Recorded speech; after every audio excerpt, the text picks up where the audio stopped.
Hello students, कैसे हो आप सभी। मुझे पूर्ण उम्मीद है कि आप घर पे हैं, सुरक्षित होंगे और अपनी जो पढ़ाई है उसका नियमित ध्यान रखते होंगे। प्यारे विद्यार्थियों, ज्ञान विहार की ऑनलाइन क्लासेस में आपका स्वागत है। मैं सुरेश जोशी, संस्कृत टीचर, संस्कृत के इस ऑनलाइन क्लास में आपका हार्दिक अभिनंदन करता हूँ।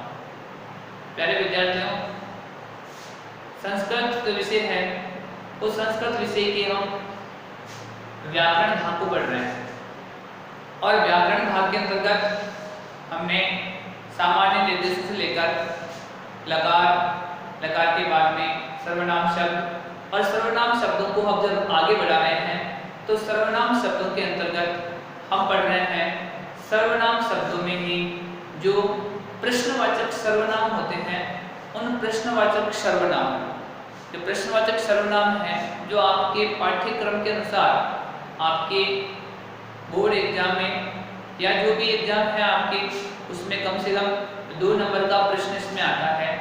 उन 2 नंबर के प्रश्नों को हम बड़े आसानी से हल कर रहे हैं। मैं आपको जो प्रश्नवाचक सर्वनाम है उन प्रश्नवाचक सर्वनामों को कारक, विभक्ति, चिन्ह के आधार पर उनको समझा रहा हूँ ताकि आपके लिए बहुत ही आसान बन जाए। आप जब भी किसी वाक्य का किसी शब्द पर आधारित प्रश्न निर्माण कर रहे हो तो आपके लिए वह प्रश्न निर्माण बहुत ही सुगम और बहुत ही आसान बन जाएगा। तो इसके लिए इसी दृष्टि से मैंने इसको सहज बनाने के लिए, सुगम बनाने के लिए, आसान बनाने के लिए कारक चिन्हों का प्रयोग साथ साथ में किया है।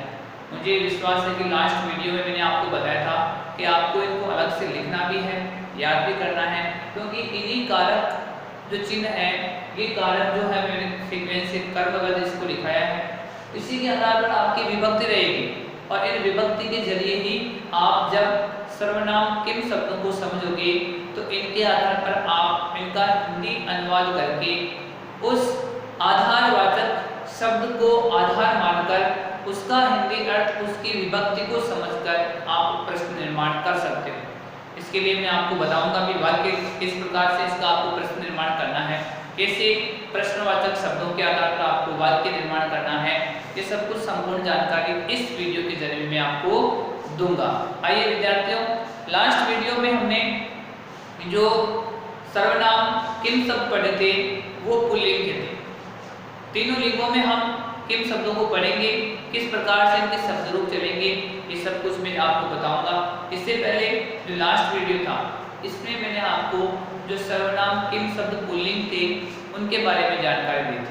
अब इस वीडियो के जरिए मैं आपको जो स्त्रीलिंग है उस स्त्रीलिंग के जो सर्वनाम किन शब्द हैं उनके बारे में आपको बता रहा हूँ। जो सर्वनाम किन शब्द कौन स्त्रीलिंग में है, प्यारे विद्यार्थियों, ये भी हमें आप जो कारक, चिन्ह और विभक्ति है इनके आधार पर मैं आपको समझाने की कोशिश करूंगा। वही इसमें भी कारक चलेंगे, वही कर्ता ने कर्म को कर्म से या द्वारा संप्रदान के लिए अपादान से अलग होने के भाव में समर्थ का के की या रे जी और अधिकरण में और पर। विभक्ति हुई 7 विभक्तियां, क्योंकि सर्वनाम जो शब्द होंगे इन सर्वनाम शब्दों में हमें 7 ही विभक्तियों का प्रयोग करना है और कारक जो होंगे कर्ता से लगाकर आपको अधिकरण तक काम में लेने हैं। इसमें संबोधन कारक हम बिल्कुल भी काम में नहीं लेंगे, क्योंकि जो सर्वनाम शब्द होते हैं उनमें संबोधन कारक नहीं होता है।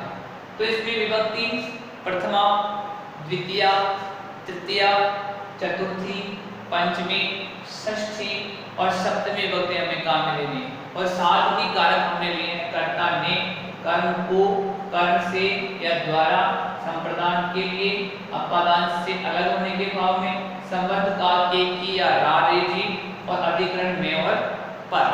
पिछले जो वीडियो में मैंने आपको बताए थे वो पुल्लिंग के थे और ये है स्त्रीलिंग। शब्द रूप कैसे लेंगे, का, के, कहा, ध्यान रखना है। इसमें मैंने आपको हिंदी अनुवाद के आधार पर नहीं बताया है किसने, यहाँ स्त्रीलिंग के लिए काम में आएगा। किसने, किन दोनों ने और किन सभी ने, आपको स्वयं को लिखने हैं विभक्ति चिन्हों का साथ में प्रयोग करते हुए। द्वितीय विभक्ति है काम के कहा। काम के कहा, इसमें द्विवचन और बहुवचन की तो विभक्ति है दोनों सेम रहेगी। इसमें काम के कहा, जब हम कर्म कार्य के विभक्ति चिन्ह को काम में लेंगे द्वितीय विभक्ति में, तो आ जाएगा किसको, किन दोनों को और किन सभी को। तृतीय विभक्ति जब काम में लेंगे विभक्ति चिन्ह का से या द्वारा, कया, काव्याम, काव्यहि, किसके द्वारा, किन दोनों के द्वारा और किन सभी के द्वारा। विभक्ति चिन्ह हिंदी में अर्थ वो ही रहेगा, केवल आपको वहां पर लिंग का पता करना है कि ये पुल्लिंग है या स्त्रीलिंग है। स्त्रीलिंग जब आता है तो आपको विभक्ति और जो शब्द है किन शब्द के वो काम में लेने हैं, कया, काव्याम और काव्यहि।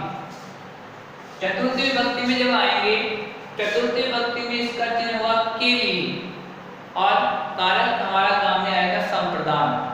और यहाँ चतुर्थी विभक्ति में काम में लेंगे तो यह आएगा कश्य, काव्याम, काव्य, यानी किसके लिए, किन दोनों के लिए और किन सभी के लिए। यह है स्त्रीलिंग में लिए काम में आएगा। विभक्ति चिन्ह है उसका अर्थ वही रहेगा, तो पुल्लिंग में अर्थ है वही स्त्रीलिंग में अर्थ होगा, लेकिन आपको लिंग के आधार पर जो किम शब्द है इन शब्दों का प्रयोग करना है। आपादान से अलग होने के भाव में पंचमी विभक्ति काम में आएगी और स्त्रीलिंग में किम शब्द में विभक्ति चलेगी कस्याः, काव्याम, काव्यः, यानी किसके, किससे, किन दोनों से और किन सभी से। षष्ठी विभक्ति जब हम काम में लेंगे तो यहाँ विभक्ति चिन्ह काम में आएगा का, के, की, और विभक्ति काम में आएगी षष्ठी, जिसके किम शब्द में शब्द रूप चलेंगे कस्याः, कयो, काशाम।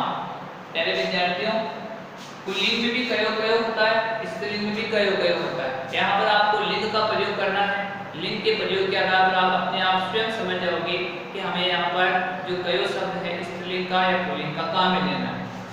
संबंध में काम में आएगी कस्याः, कयो, काशाम, यानी किसका, किन दोनों का, किन सभी का। अधिकरण में पर सप्तमी विभक्ति काम में आएगी कस्याम, कयो और काशु। प्यारे विद्यार्थियों, इस प्रकार जो किम शब्द है इन किम शब्दों का प्रयोग हम स्त्रीलिंग में करेंगे।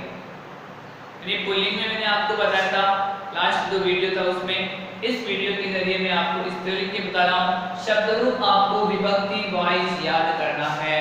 जो विभक्ति आपकी चल रही है प्रथमा, द्वितीय, तृतीय, चतुर्थी, पंचमी, षष्ठी और सप्तमी, यह आपके जहन में दिमाग में रखना है। इनको भी तुम्हें याद करना है, जो कारक चिन्ह है इनको भी।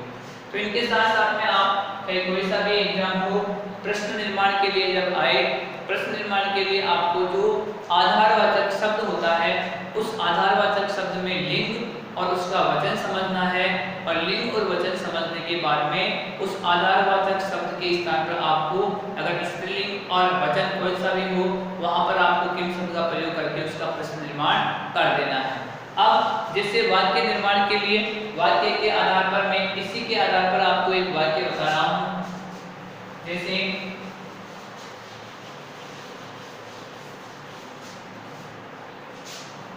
वह किससे लिखती है, वह किससे लिखती है। प्यारे विद्यार्थियों, यहाँ जो वह शब्द है इसके लिए मैंने आपको सर्वनाम शब्द बताया था। जो वह होता है वह किससे लिखती है। सबसे पहले वाक्य में आपको लिंग की पहचान करनी है कि वाक्य कौन से लिंग में है। तो लिखती है, तो इसका मतलब यहाँ लिखती है ये हो जाएगा स्त्रीलिंग का, ये स्त्रीलिंग का है। और जो लिखती है इसमें धातु हो जाएगी लिख। अब वह जो शब्द है स्त्रीलिंग में, इसका अर्थ बताया था मैंने आपको सा। अब किससे, अब यहाँ पर आपको कारक के चिन्हों पे जाना है। कर्ता ने, कर्म को, कर्ण से या द्वारा, या इस वाक्य को ऐसे बोल सकते हैं हम, वह किसके द्वारा लिखती है, ऐसे बोल सकते हैं। इसको ऐसे बोल सकते हैं, वह किससे लिखती है। तो यहाँ पर अब जो किससे शब्द लिया है, इसके लिए हमें कर्ण कारक का प्रयोग करना होगा, और कर्ण कारक का प्रयोग करते समय हमें तृतीय जो विभक्ति है वह एक वचन है, तो हमें एक वचन का प्रयोग करना है। और यहाँ शब्द आ जाएगा किससे, तो कया, सा कया, और जो लिख धातु है इसको हम लट लकार में लिखेंगे तो लिखती, से कया लिखती, वह किससे लिखती है, और एक प्रश्नवाचक शब्द हो जाएगा। अब यहाँ पर प्रश्न निर्माण के लिए काम में लेंगे, ये वाक्य निर्माण में आया है, और प्रश्न निर्माण के लिए अगर हम काम में लेंगे तो लिंग और वचन आपको जिस शब्द के नीचे अंडरलाइन या आधार बना होता है, या जिस शब्द को आधार मानकर प्रश्न निर्माण करना होता है, उसमें आपको लिंग की और वचन की पहचान करके जो किम शब्द हैं उनका प्रयोग करके आपको प्रश्न निर्माण कर देना है। तो इस प्रकार आपके जो किम शब्द हैं पुल्लिंग के हो गए, स्त्रीलिंग के हो गए। अब प्यारे विद्यार्थियों, इसी वीडियो के माध्यम से मैं आपको बता दूं कि जो नपुंसकलिंग के किम शब्द होते हैं वो आपको स्वयं को लिखने हैं। उनकी दो विभक्तियां जो होगी वो हो जाएगी किम, के, कानी, और द्वितीय विभक्ति भी यही हो जाएगी किम, के, कानी। ये नपुंसकलिंग में दो विभक्तियां आपको चेंज करनी है, किम, के, कानी, ये नपुंसकलिंग की है, और तृतीय विभक्ति से लगाकर जो सप्तमी विभक्ति है, बाकी के जो शब्द रूप है आपको पुल्लिंग वाले ही लिखने हैं। इस प्रकार पुल्लिंग तृतीय विभक्ति से लगाकर सप्तमी विभक्ति तक पुल्लिंग शब्द के शब्द रूप चलेंगे किम में, उसी प्रकार से आपको वापस लिखने हैं केम, काव्याम, के, या आपको तृतीय विभक्ति से स्टार्ट करना है। कस्मे, काव्याम, के, बे, उसके बाद में चतुर्थी, उसके बाद में पंचमी, कस्मात, काव्याम, के, बे, कश्य, कयो, केशाम, और कस्मिन, कयो, केशु। ये जो विभक्तियां होगी पुल्लिंग वाली तृतीय विभक्ति लगाकर सप्तमी विभक्ति वो नपुंसकलिंग में चलेगी। ये आपको स्वयं को करना है। अगले वीडियो में हम एक नया टॉपिक लेकर आएंगे, तब तक